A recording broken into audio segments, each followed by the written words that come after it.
Hi, my name is Joan, and I went to school in St. Louis, Missouri, in a school district called thet.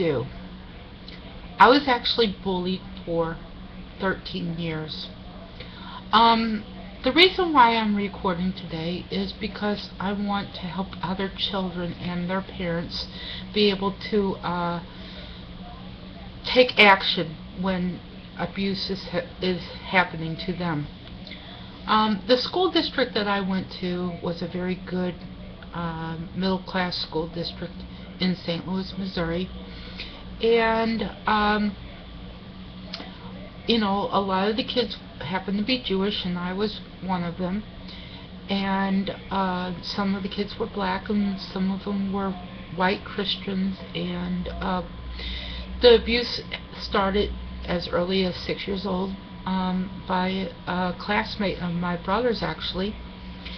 And my brother and I were taking a piece of mail to the mailbox, and this boy stopped me on my bicycle, and we had just moved into the neighborhood not too long before that, and he pulled out a pocket knife and put it to my throat. We were going to a very good school district called thet, and that was the first incident that ever happened to me going to that school. I was kicked, I was punched, I was spit on. I had almost had my handcuffed to the school rail. I had ice balls thrown at me instead of snowballs, and it cut my forehead. I was taken off the stage one day, and I was kind of like hostage for a little while. They would not let me grab onto the rail, so they pulled my arms behind my back and covered my eyes and took me to a location. They told me and this other child that if we wanted to avoid any problems, we would have to do whatever they said, or they were going to put us in the box on school property during school hours. And it was like 90 degrees that day. Bully abuse happens all the time to all types of children. It doesn't matter if you're black or white, fat or thin. I happened to be thin at the time, and it happened to me for 13 years. If your child comes up to you and says, "Mom, Dad, I'm being bullied," or "this or that is happening at school," please listen to them very carefully, because it does happen all the time. It doesn't matter. The bus driver was even aware that I was having trouble getting a seat, and instead of him saying to the children that Joan needs a seat, I couldn't find the seats all the time, so I sat on the steps, and I just sat there, holding on for dear life, hoping that the bus driver would not get into a car accident, and out the front door I would go. He knew that I was on the seats, sitting on the steps, and he just pulled away. He did nothing for me to get a seat at all, by any means. I mean, there was always problems, not just that, but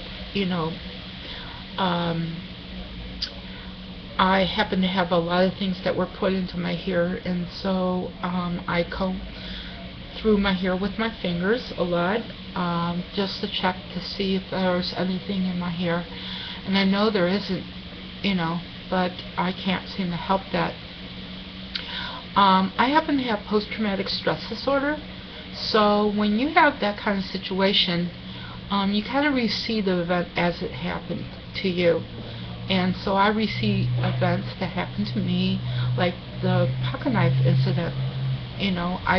I could tell you basically exactly what happened. It was a beautiful day, and my brother and I were riding to the mailbox and trying to deliver a piece of mail. I was like 6, he was like 8. And as we were coming back up, the boy hurdled over my bicycle because my brother was walking his, and he took out his pocket knife out of his left pocket and opened it up and put it to my throat, about right there. And I turned towards my brother, and as I turned, he turned, and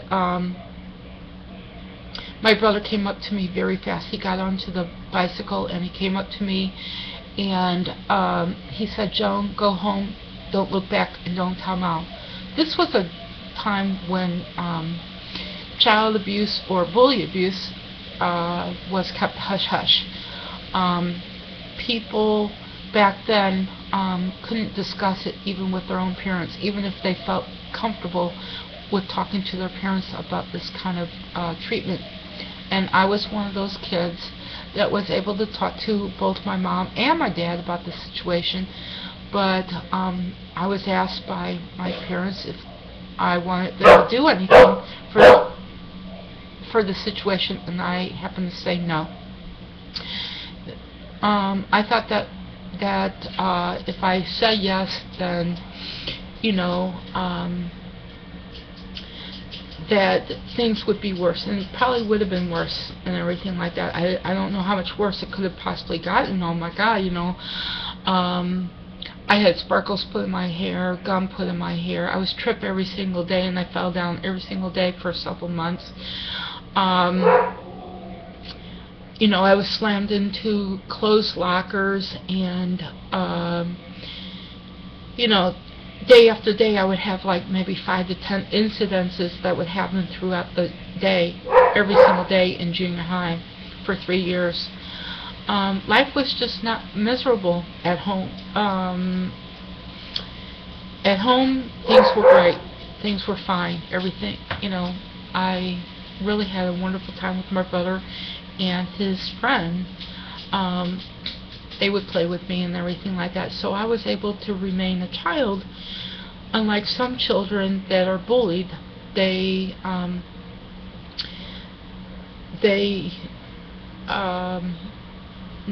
think of suicide just like I did. And instead of carrying it out, I did not commit suicide. I did try several times and everything like that, but thank God it didn't work. I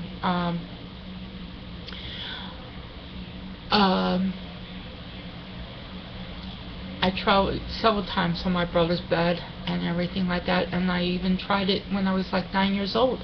I thought, since they didn't want me, why should I be here? So, you know, parents, please take your children's cries very seriously. You know, when they come up to you and said that they had a bad day at school, please listen to them. Bully abuse happens all the time. 5 days a week, maybe even 7 days a week, even when they're not at school. It can happen anywhere, any place, anytime. Even if they're at the best school districts like I was. I was in a very good school district, and it happened to me for 13 years. I avoided that problem through my daughter, and I was able to see what I missed. We sent her to a private Jewish school, and she did not have the kind of situations that I had at all, by any means. I don't know anybody that you know, was strangled like I was. And also a police officer one time took out his gun and put it to the window of my car, and I was just being pulled over for maybe going a little too fast, and I didn't even get a ticket. I don't even know why the police officer put the gun to my head like that. I mean, I was just terrified and everything like that. So you know, when your child says, Mom, Dad, I'm really having problems at school, go talk to the principal. Go talk to their teacher. Do whatever you have to do. But try to make things better for your child so they don't end up like me, where I tried to commit suicide at age 9 by trying to drown myself. So hopefully your children will be able to avoid post-traumatic stress disorder and be able to have a magnificent time at school like they should have. Not to be afraid to go every single day, Monday through Friday, and then, you know, God forbid if they were to go outside and play, you know, that they're not being attacked, you know, in front of their own home. I had a lot of words that were said to me, and more physical stuff than words. So I wish your children well. I hope that they speak up to you, and that if you listen to this videotape, you can help them to learn to deal with it and get the problem resolved. To the children, please speak up to your parents. Please tell them that you need help. Do not commit suicide. If you need to talk, you could give me a call. I'm on Facebook. My name is Joan Rifkin. Thank you.